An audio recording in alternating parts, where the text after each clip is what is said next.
The moment the Christmas lights shimmered across the community hall, everything inside me shattered in an instant.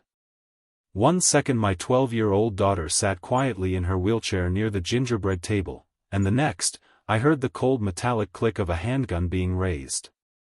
I turned, slowly, painfully, and saw HOA Karen, standing in her royal blue HOA uniform with golden yellow trim glowing under the Christmas tree lights, pointing a loaded handgun straight at my little girl's chest. Kids froze mid-laughter, ornaments stopped dangling from shocked hands, and the entire hall dropped into a suffocating silence. My daughter's breath caught, her fingers curled trembling around the edge of her chair as the candy cane she held slipped and clattered onto the floor. I tried to move, to scream, to shield her, yet my body refused. And in that horrifying moment beneath the glowing wreath, I realized she wasn't just trying to scare us, she was about to shoot. Before I begin this story, I want you to pause for a moment and tell me in the comments below which city you're watching from, because stories like this, they happen in neighborhoods just like yours. And before we dive deeper, make sure you subscribe to the channel so you never miss stories that expose the truth hiding behind the calm faces of everyday communities. Now, let me take you back to the Christmas party that was supposed to be the safest night of the year. Our HOA hosted it every December. Sugar cookies, bright red stockings, kids running around in reindeer headbands, families smiling under mistletoe. My daughter, despite her disability and fragile condition, loved these events. She had a gentle spirit, a soft smile, and the purest excitement for Christmas lights. But beneath all the holiday glitter, something darker simmered. HOA Karen had always held a strange grudge against my family, complaining about my daughter's wheelchair, blocking the walkway, arguing over decorations, even accusing us of ruining community order. That night, her irritation showed in small ways, sharp glances, muttered insults, snapping at volunteers, pushing past children as if she owned the hall. I noticed it, but I never imagined how far she would go.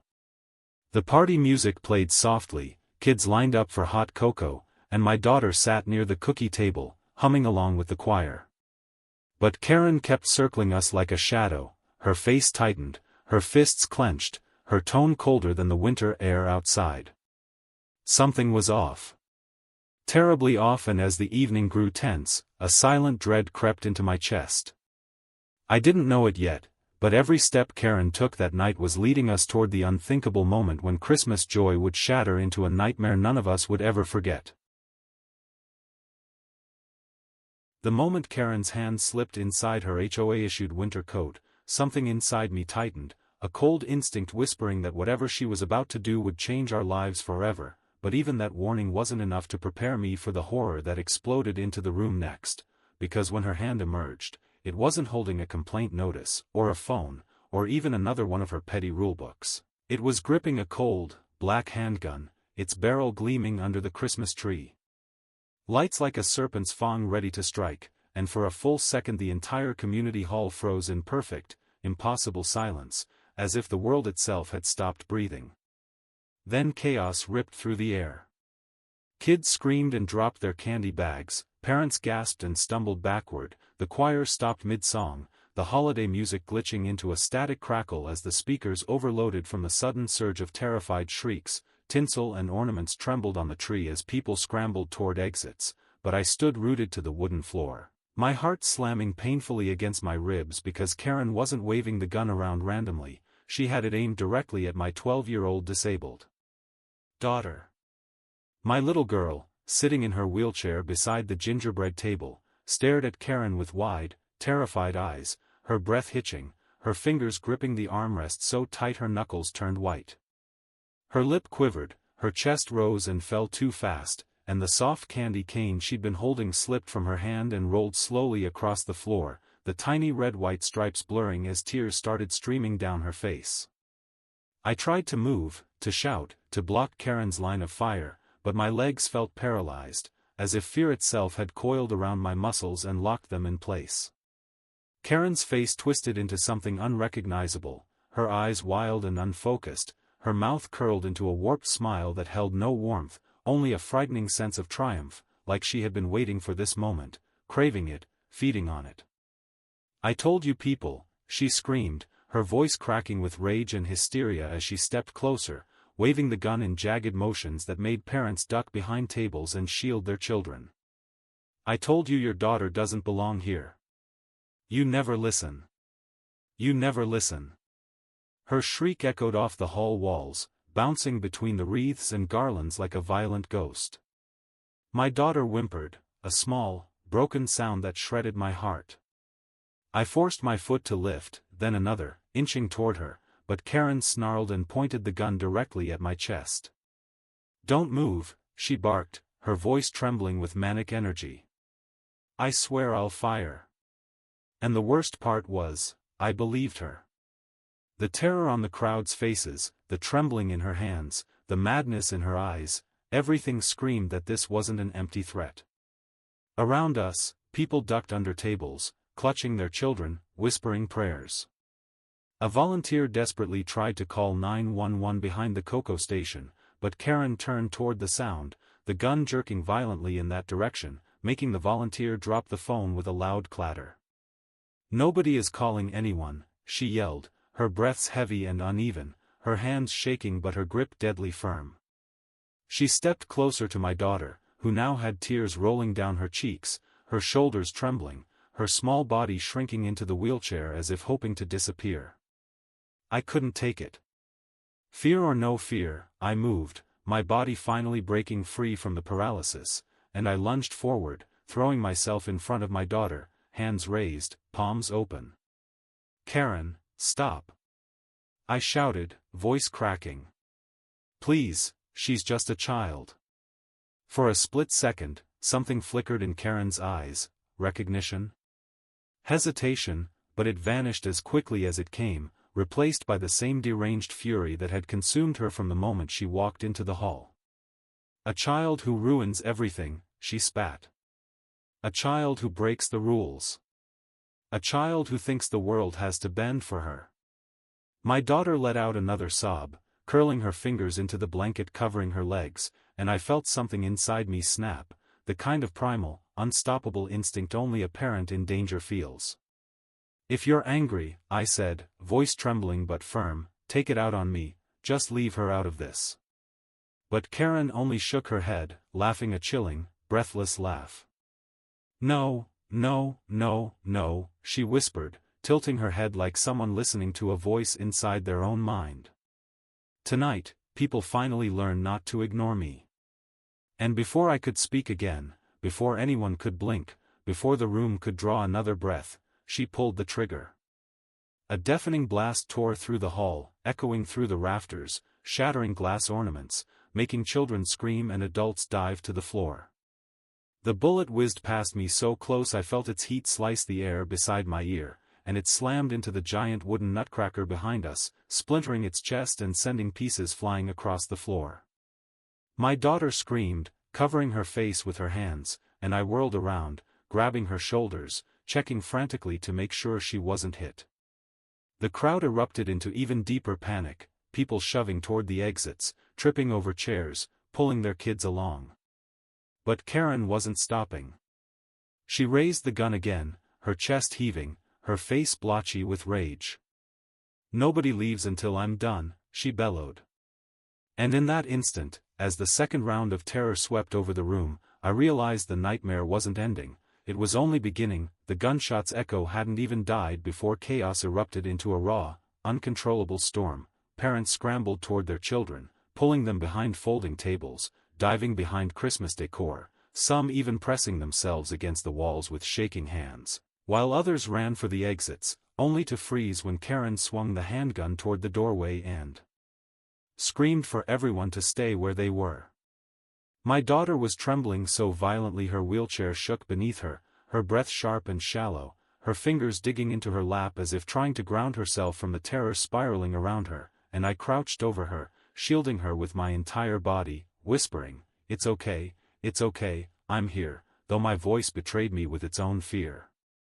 Behind us, a group of HOA board members, people who once defended Karen's strict rules about decorations and yard lengths, looked at her in shock, some wide-eyed, some whispering, and one even dared to say, "Karen, this isn't right," but she snapped her head toward him, her face flushed with rage, and he fell silent instantly, the color draining from his face. A volunteer security guard, a teenager from the neighborhood wearing an elf hat, tried to step forward, hands raised high. "Ma'am, please lower the gun," he whispered, voice trembling, but Karen tightened her grip and aimed directly at him, forcing him to raise his hands even higher and back away. "Don't come closer," she yelled, voice cracking. "Nobody understands. Nobody ever does." Her steps were uneven, frantic, and every time she moved the handgun, the crowd reacted with screams and gasps, parents clutching children close, whispering prayers under their breath. I moved my daughter slowly toward a table draped with red velvet, hoping to shelter her behind it. But the screech of her wheelchair wheels was enough to make Karen whirl around and march toward us. "Where do you think you're going?" she snarled, and I froze again, holding my daughter so tight she whimpered. Karen's chest heaved as if she'd been running for miles, her eyes red with fury and something darker, something broken, which made the sight even more terrifying. "You think I didn't notice?" she spat. "You think I didn't see how everyone treats her differently? How everyone bends the rules for her? I worked too hard for this community to watch it fall apart because of one family that can't follow the simplest regulations." Her voice rose into a hysterical shriek, shaking with years of resentment. "My Christmas lights had to be exactly 12 inches apart, but she gets to block sidewalks, she gets to break compliance codes, she gets to ruin everything." My daughter sobbed harder, hands shaking uncontrollably as she stared at Karen through tear-blurred eyes. I felt her body tense, overwhelmed, near panic overload, her sensory sensitivity was spiraling into shock. I wrapped my arm around her shoulders, whispering softly, "Don't look at her, sweetheart, just breathe." But Karen stepped closer, the gun lifted slightly, and her voice dropped into a chilling whisper. "Nobody ever listens, nobody ever takes me seriously, until now." Just then, from across the hall, a sudden clatter broke the tension as a man knocked over a tray of cookies while trying to crawl behind the cocoa table. Karen jerked toward the noise, giving me a 2-second window. I pushed my daughter's wheelchair back behind the velvet-covered table and crouched low, pulling her close, her tears dampening my shoulder. She clung to me, whispering, "Mom. I'm scared," her tiny voice shaking with a fear no child should ever feel. "I know, baby. I know," I whispered back, swallowing the lump in my throat. "I won't let her hurt you." Meanwhile, 2 HOA members argued in hushed panic, one whispering, "She's lost her mind," and the other trembling, "Maybe someone should have reported her last year, after the fight she had with the Petersons." My ears perked. Last year? I never knew she had a violent incident before. Another parent, crouching beside a collapsing Santa decoration, hissed, "She threatened to pull a gun on the mail carrier once, didn't you hear?" Suddenly, the fragments started connecting. Karen hadn't snapped tonight. She had been unraveling for months, maybe years, and no one had done anything. As Karen paced around the room, ranting about respect and order, another woman near the dessert booth whispered through trembling lips, "Her husband left her 2 months ago, took the kids, she hasn't been the same." A man added, "She got fired too, she blamed half the community." The backstory hit like ice water. Karen wasn't just angry, she was collapsing under her own rage, grief, and mental instability, using my daughter as the target for everything she felt she'd lost. Suddenly, Karen kicked a chair aside and the sound made my daughter jump violently, covering her ears, overwhelmed. I grabbed her trembling hands and whispered, "It's okay, you're safe with me," though my heart hammered viciously. Nearby, a brave dad crawled toward the fire alarm, stretching his fingers, and Karen spotted him instantly. "Don't," she screamed, firing a second shot into the ceiling. The blast rained splinters of ceiling tiles across the floor, making kids shriek and cling to their parents. My daughter cried out, curling into me as dust sprinkled over us. I held her closer, shielding her from the falling debris.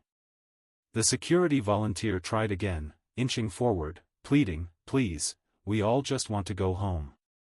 But Karen shook her head violently, tears finally spilling down her cheeks. "Home?" she cried, voice breaking. "I don't even have a home. Not since they took everything from me. Not since," she choked, gripping the gun tighter. "Nobody cares until you make them." And in that moment, as she stood there shaking, sobbing, raving at shadows only she could see, the entire room realized this wasn't just rage, this was a deep, terrifying collapse. A woman whispered, "She's not well," and for the first time, I felt a flicker of pity beneath the terror, but it vanished the moment Karen snapped her head back toward us, her expression darkening again, the handgun rising with chilling resolve, as if she had decided exactly who she wanted to hurt next. The moment Karen's second gunshot blasted through the ceiling and debris rained down over terrified families, someone finally managed to slip through the side exit, and within minutes the entire neighborhood outside the community hall was flooded with frantic whispers, shaking voices, and parents clutching their children as they stumbled into the freezing December air. The Christmas lights hanging along the HOA fences sparkled mockingly against the panic, and the festive music echoing faintly from nearby houses felt painfully out of place. The cold night wind hit everyone like a slap, quickly turning the atmosphere raw and loud, parents screaming for answers, neighbors asking what happened, little kids sobbing into coats as mothers tried to soothe them despite their own trembling hands. Police sirens wailed faintly in the distance, growing louder but still too far away for comfort, and the delay made the panic rise even higher. "How is she even allowed to have a gun?" one father yelled, pacing back and forth aggressively, his face red from cold and fury. "This is a Christmas party, not a war zone." A mother clutching her toddler shook her head wildly. "I knew she was strict, but never like this, never this crazy," she cried, wiping tears that kept freezing at the edges of her lashes. A group of teens gathered near the bike rack, their faces pale, some shaking so hard they couldn't speak. One finally choked out, "She aimed at a little girl, she really wanted to shoot her, we saw everything." Nearby, two elderly neighbors whispered fiercely, their breath turning white in the air. "We always knew she was dangerous," one muttered, voice grim. "Remember when she screamed at those kids last summer for chalk drawings? Called them criminals?" The other nodded, shivering. "And that time she threatened the landscaper with those hedge clippers? I told the board she was unstable." Parents formed clusters, shaking, outraged, traumatized, and as more people gathered, more horrifying details surfaced. A man stepped forward, Mr. Reynolds, the guy who always wore plaid jackets and fixed Christmas lights around the neighborhood, his face rigid with anger as he revealed, "She's had guns before. I helped her husband move out months ago. He told me she kept a stash, hidden under their stairs." Gasps rippled across the crowd. A woman beside him covered her mouth. "She brought one to the HOA election meeting last spring," she whispered. "Said it was for personal safety. But we all thought she was bluffing." Another neighbor, looking emotionally torn, spoke up in a shaky voice. "Her husband, he told me she used to wave the guns around during arguments. He was terrified she'd snap one day." Another wave of shock. Another spike of outrage. But the most chilling revelation came next, from someone none of us expected, Mrs. Breyer, the elderly woman who always baked apple pies for block parties. She stepped forward, voice trembling, eyes filled not just with fear but with guilt. "She talked about your daughter," she confessed softly, her eyes meeting mine. "More than once. She said your daughter was ruining the community image. That of a wheelchair kid made the events look messy, unorganized." My breath caught, my stomach twisting painfully. My daughter, my sweet, gentle child, was her target long before tonight. She said she hated how everyone felt sorry for her, Mrs. Breyer continued, tears slipping down her wrinkled cheeks. She said she wanted her gone. Out of the way. But I never thought she meant something like this. I'm so sorry. I should have told someone, parents around us gasped, cursing under their breaths, some shaking their heads in disbelief, others glaring back at the hall where my daughter was still trapped with a dangerous woman whose obsession now made chilling, horrifying sense. But then something shifted, something that ignited the panic into righteous fury. A teenage boy stepped forward, holding up his phone with trembling hands. Everyone needs to see this," he said, voice cracking. The screen lit up, showing a shaky recording, the entire attack, from the moment Karen pulled the gun. The room inside flashed across the screen, the terrified kids ducking, parents scrambling, my daughter trembling in her wheelchair, and Karen's face twisted into something monstrous as she aimed the gun directly at her. The crowd watching the video outside recoiled in shock, some crying out, some crying silently. "Oh my God," a mother sobbed. "She really tried to shoot that child," another parent whispered, "she needs to go to prison for life, this wasn't an accident." A teenager muttered, "She fired twice." Twice. Someone else shouted, "Send that video to the police. Now." The boy nodded shakily, already forwarding the recording. A group of HOA members huddled together, pale, horrified, whispering frantically, "We're done, the entire HOA is going to be under investigation. She represented us, and she did this," but then one woman snapped, "Don't pretend you didn't know she was unstable. You all let her keep power." Tension surged through the group. People blamed. People defended. People cried. And all the while, the sirens grew closer, but still not close enough. My hands shook uncontrollably as I listened to strangers argue, confess, unravel the truth piece by piece while my daughter, my baby, was still inside that building with a gun pointed at her. The police needed this video. They needed every witness. They needed every confession. But standing there under the freezing night sky, watching neighbors cry and turn pale as the recorded gunshot blasted through the phone speakers again, one thing became painfully, terrifyingly clear: the community had been sitting on a ticking time bomb for months, and tonight, it finally exploded. By the time the first police cruisers finally screeched to a halt outside the HOA community hall, sirens slicing through the cold December night, it had already been nearly 10 torturous minutes since Karen fired the second shot, and those minutes felt like hours as terrified parents paced outside, shouting updates to the officers before they could even exit their vehicles. Holiday traffic had slowed every emergency route, and the frustration was written all over the officers' faces as they rushed toward the doors, guns drawn, shouting commands for everyone to stay back. Inside, the room looked like a battlefield: overturned chairs, shattered ornaments crunching under boots, spilled cocoa mixing with glitter on the floor, and in the middle of all of it, Karen stood trembling, still clutching the handgun but now looking strangely frozen, her expression flickering between rage and fear as police stormed in and pointed their weapons straight at her. "Drop the gun," an officer barked, but Karen only backed up, tears streaking down her cheeks as she stammered, "It wasn't my fault. They pushed me. They treated me like trash. She provoked me. That little girl, she started it." Her voice broke into shrill hysteria as officers inched closer, one hand stretched forward cautiously while another kept his aim steady. "Nobody provoked you," a mother from behind a table snapped in a shaky voice. "You aimed that gun at a child." Karen's head whipped toward her, eyes blazing, but the officers seized the distraction, tackling her to the ground in one swift motion.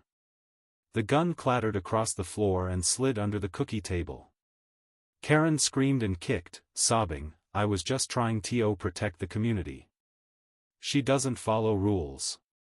None of them do." But the police cuffed her tightly, dragging her to her feet as she continued to sob and ramble incoherently. My daughter, still trembling violently, let out a small, broken cry as officers approached us. I wrapped my arms around her as paramedics rushed in, gently lifting her from the wheelchair and checking her pulse, her vitals, the panic still written all over her face. She clung to me, sobbing into my shirt, her entire body shaking from shock, sensory overload, and fear too big for her small frame to handle. "She needs a calm environment now," a paramedic said softly. "We need to get her to the hospital for evaluation." I nodded numbly as they wheeled her toward the exit, her hand gripping mine so tightly I could feel her nails digging into my skin. Outside, neighbors gasped and cried at the sight of her, some apologizing, some embracing me as I passed, but I barely heard them. My focus was entirely on my daughter, whose soft, frightened breaths were the only thing grounding me. At the hospital, doctors and nurses moved quickly, checking her blood pressure, her heart rate, asking gentle questions, while I sat beside her bed holding her hand, brushing her hair back, whispering, "You're safe now, sweetheart. I'm right here. She can't hurt you." But the moment anyone in uniform walked into the room, police, nurses, doctors, my daughter flinched, curling into herself, her eyes filling with tears again. Trauma had dug its claws deep, and she wasn't letting go of me for even a second. After what felt like hours, 2 detectives entered the room, one older, calm, and observant, the other younger, carrying a thick folder of documents, his expression grim. "We're sorry to disturb you," the older detective said softly, "but we need to ask a few questions. We're building a full case against Ms. Karen Whitman." Even hearing her name made my daughter recoil. I tightened my grip on her hand, nodding. "Ask whatever you need." The younger detective opened the folder and immediately revealed something that made my breath freeze. "First," he said, "we discovered that Karen's handgun license expired 9 months ago." My jaw clenched. "So she shouldn't have had a gun at all?" He shook his head. "Not only that, the ammunition she used tonight is illegal in this state." A spike of fury shot through my chest. "So she planned this." The detective continued, "We also found threatening letters she wrote to the HOA board, saying they were letting the community fall apart because of families who didn't fit the image." My stomach twisted as he read out loud, "Kids with disabilities drawing attention, homeowners who don't match aesthetic, rules being ignored." My hands shook with anger. "She meant my daughter," I whispered, voice tight. The older detective nodded solemnly. "There were several complaints filed, by neighbors who said she was becoming increasingly unstable, unpredictable, aggressive." I stared at him. Why didn't anyone stop her? His jaw tightened. "Some tried. Others ignored it. But we're uncovering more, messages she sent to board members, arguments she started in meetings, reports of her shouting at delivery drivers, even accusations that she threatened the local mail carrier." As he spoke, my daughter whimpered softly, her head resting against my shoulder, drained, exhausted, and emotionally shattered. Tears slipped down my cheek as I held her close. "She pointed a gun at a child," I whispered. "My child." The younger detective swallowed. "And in her interrogation room, she's denying everything." My eyes snapped up. "She what?" "She's claiming your daughter mocked her," he said. "She claims she felt threatened. She's twisting every detail, saying she was defending herself." My hands curled into fists. My daughter can barely talk to strangers when she's nervous, let alone mock someone. The detective nodded. "We know. And that's why we're gathering everything, videos, witness accounts, her past behavior. She's trying to manipulate the system. But the evidence is stronger than her lies." I breathed shakily, brushing my daughter's hair again as she gradually drifted into an exhausted sleep. The older detective closed his notebook gently. "We'll make sure justice is served. She won't get away with this." But as they left the room and I looked at my daughter curled on the hospital bed, eyes swollen, breath shaky, clinging to her Christmas blanket, one terrifying truth settled deep in my chest: Karen didn't snap tonight, she had been preparing for this. And the investigation was only beginning to reveal how dark her intentions truly were. I thought the investigation had already revealed the worst of Karen's darkness, but I was wrong, because the real nightmare began 3 days later when the detectives returned to the hospital with expressions so grave it made my stomach coil. My daughter lay asleep beside me, finally breathing calmly, but the moment I saw the detectives' faces, a cold dread crawled up my spine. The younger detective held a small recorder in his hand, his knuckles white around it. "We found something," he said quietly. "And you need to hear it." He pressed play. At first, all we heard was static, then a familiar voice, Karen's voice, frantic, angry, and trembling. "I can't do this alone," she hissed. "You said you'd help me. You said she was ruining everything. I'm not going to be the only one blamed if this goes wrong." My heart stopped. Another voice responded, deep, calm, calculated. "Stick to the plan, Karen. Make a scene. They'll understand once she's gone." My breath caught in my throat. Who was that? Karen hadn't acted alone. The older detective spoke softly. This voicemail was left on someone's phone the night before the party. I stared, stunned. Whose phone? The detective hesitated. The HOA president's. My jaw dropped open. The HOA president, the man who claimed he was shocked by Karen's behavior. He'd been crying outside the night of the attack, telling everyone he had no idea she was dangerous. The detective continued. He denied everything at first, but when we confronted him with the audio, he tried to destroy his phone. Fury rose inside me like wildfire. So he encouraged her? He helped her? The detective nodded. He manipulated her. Fed her anger. Fueled her resentment. He used her as a weapon. My stomach churned with disbelief and disgust. Why? Why would he want her to target my daughter? The detective exchanged a grim glance with his partner before answering. Because according to several HOA members we've interviewed, your daughter becoming the sympathetic center of the community threatened his position. People were beginning to question his leadership. They said your family made the community look soft. Karen wasn't the only one who felt threatened.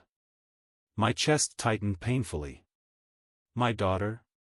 A threat to a grown man's ego? The older detective added, there's more. We found a series of emails between him and Karen. He told her your family was destroying HOA unity, that rules were being ignored because of your daughter's needs, and that he needed someone with real backbone to get things under control. I covered my mouth, shaking. He continued, Karen interpreted that, in the worst way possible. The younger detective added, he didn't explicitly tell her to use a gun. But he encouraged her paranoia, validated her rage, and pushed her to take a stand. She spiraled. My voice cracked. He knew she was unstable. Yes, the detective said. And he took advantage of it. As if that wasn't enough, the detective pulled out another folder and laid down photographs, screenshots of messages Karen had sent him. Karen wrote, if I do this, will you back me up? And he replied, do what's necessary to restore order. My blood boiled. My daughter lay on a hospital bed traumatized because two grown adults conspired, one intentionally, one in delusion, to make her a target. The detective sighed. The HOA board covered up previous incidents too. Karen threatened children in the past. She threw rocks at a neighbor's dog. She once chased a teenager with a rake. All reported. All ignored by him. My hands trembled with rage. Why? Because he needed Karen, the detective said. She enforced his rules for him. She scared people into compliance. She kept him in power. The betrayal cut deeper than I imagined. The community we trusted, the HOA we worked with, had been protecting a ticking bomb. The younger detective leaned forward. There's another twist. Someone else came forward. He opened another file, revealing a statement. Karen's husband. I stiffened. He said he left her because she'd become increasingly violent. She waved guns around during arguments, threatened him, threatened neighbors. He reported it to the HOA president. My jaw clenched. And? The detective's voice hardened. The president told him to handle his wife and not make trouble. He refused to document anything. Anger pulsed through my veins. And now she nearly killed a child because of him. Yes. But the most shocking part came next. The older detective said, Karen confessed something during interrogation. She said the president promised her that if she created a dramatic enough confrontation, he would push for new, strict regulations that would give him full authority over the community. My eyes widened. So he used her to create justification for a power grab? Exactly, the detective said. He preyed on her mental instability. My breath shook. Will he be arrested? He already has been, the detective said. Conspiracy, negligence, coercion, destruction of evidence, and failure to report violent behavior. For the first time in days, a small ember of justice lit inside me, until the detective added, Karen is still trying to blame you. I froze. Me? He nodded. She claims you harassed her, that your daughter provoked her, that you pushed her into emotional breakdown. My hands curled into fists. She almost murdered my child. We know, he said gently. Her story won't hold. The evidence is overwhelming. But she is mentally unraveling, and she is clinging to any narrative that makes her feel like the victim. I exhaled shakily, brushing my daughter's forehead. She ruined Christmas, she ruined my daughter's sense of safety. The detective lowered his voice. We're about to uncover even more in the coming days. This was not an impulsive outburst. This was a chain reaction of manipulation, mental instability, and a corrupt system that enabled her. I held my daughter's hand tighter, heart pounding with a mix of rage, grief, and relief as the detective stood to leave. My daughter shifted slightly in her sleep, whispering my name, and I kissed her forehead softly. And as the door closed behind the detectives, I realized the most horrifying truth of all: Karen wasn't the mastermind of that night, she was the weapon. Someone else pulled her strings. And the final unraveling of this conspiracy was only just beginning. The day Karen and the corrupt HOA president were officially taken to court felt like the moment our entire community exhaled for the first time since that terrifying Christmas night. Even as I wheeled my daughter through the courthouse lobby, her small hands resting nervously on her lap, her eyes scanning every uniform with fragile caution, there was a quiet strength in the way she lifted her chin, as if she was determined not to let fear define her anymore.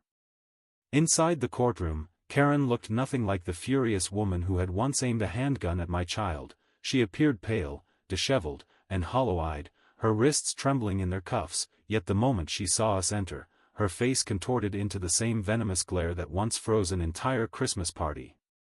You ruined my life, she screamed, trying to lunge forward before officers held her back, her voice cracking with a mixture of rage and delusion. It was your fault. Your daughter made everyone pity you. I was protecting the community. But her voice was drowned by the judge's gavel and the collective outrage of the courtroom, where parents, neighbors, witnesses, even former HOA members, stood together, their faces hardened with anger as they watched the woman who terrorized their children. The HOA president sat beside her, looking smaller than ever, his tie crooked, sweat glistening on his forehead as prosecutors laid out every piece of evidence: the illegal ammunition, the expired gun license, the threatening voicemail, the emails encouraging Karen's paranoia, the ignored complaints from neighbors, the cover-ups, the conspiracy to restore order, and the cold realization that they both manipulated an already unstable mind into turning a Christmas event into a battleground. When the video of the attack played on the courtroom screen, my daughter crying, Karen pointing the gun at her, the shots, the chaos, my daughter squeezed my hand tightly, her eyes glistening with tears, but she refused to look away. She faced the nightmare head-on, bravely reclaiming the part of her spirit Karen tried to shatter. Observers gasped, some cried softly, others bowed their heads in disbelief, and even the judge paused afterward, staring at Karen with an expression of pure horror. This, the judge said firmly, is one of the most disturbing abuses of community power and human decency I have seen in years. When it was time for witness testimonies, parents stepped up one after another, some trembling, some furious, all speaking about Karen's threats, her outbursts, her obsession with rules, and the HOA president's history of manipulation and favoritism. A teenage girl tearfully described how Karen once grabbed her arm so hard she bruised, while an elderly neighbor admitted she feared Karen for years but felt silenced by the HOA president's influence. And then, it was my daughter's turn. The courtroom fell completely silent as she rolled her wheelchair forward, her small hands shaking, but her voice steady as she said, "I don't know why she hated me. I just wanted to have fun like the other kids." Her voice cracked, but she continued, "I was scared, but I'm stronger now. And I don't want her to hurt anyone else." The judge's eyes softened, and even the stern prosecutors paused in respect. Karen erupted again, screaming, "She's lying. She's always lying," but officers held her back as she tried to fight her restraints, her meltdown so violent the judge ordered her removed from the courtroom. The HOA president, desperate and trembling, tried to shift blame, claiming he never intended harm, but the evidence against him was crushing, and after hours of testimony, arguments, and emotional unraveling, the verdict was delivered with the weight of the entire community behind it, guilty on all charges. Karen was sentenced to long-term psychiatric confinement and criminal penalties for attempted murder, illegal possession, and endangering minors. The HOA president received years in prison for conspiracy, destruction of evidence, coercion, and reckless endangerment.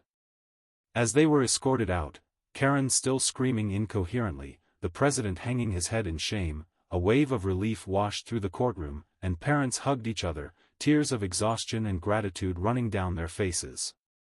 Outside the courthouse, neighbors approached us one by one, some apologizing for not noticing the warning signs earlier, some promising to be better, some offering support for my daughter's healing. The HOA board resigned entirely, replaced by a new team that publicly apologized and vowed to rebuild trust. My daughter, overwhelmed but touched, leaned into me quietly as people thanked her for her bravery.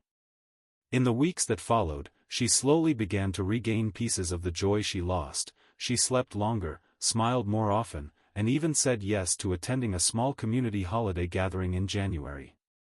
When she saw the new HOA members setting up decorations gently, respectfully, without Karen's shadow looming, she whispered, "It feels safe now." And for the first time since that terrifying night, I truly believed her. That evening, as we sat together under soft warm lights, sipping cocoa and watching the neighborhood kids laugh and run freely, I felt a calm wash over me, a sense of restoration, of justice fulfilled, of community reborn. My daughter rested her head on my shoulder and whispered, "Mom, we're okay now, right?" I wrapped my arm around her gently, kissing the top of her head. "Yes, sweetheart," I whispered. "We're more than okay. We're stronger."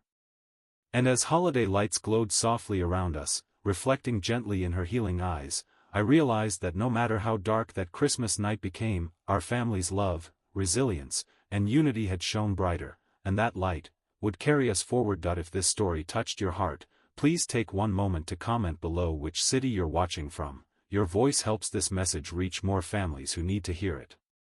Share this video to spread awareness against bullying, community abuse, and the silent battles so many children face. And if you haven't already, hit the subscribe button to stand with us in protecting every child's right to safety, love, and justice. Your support truly matters.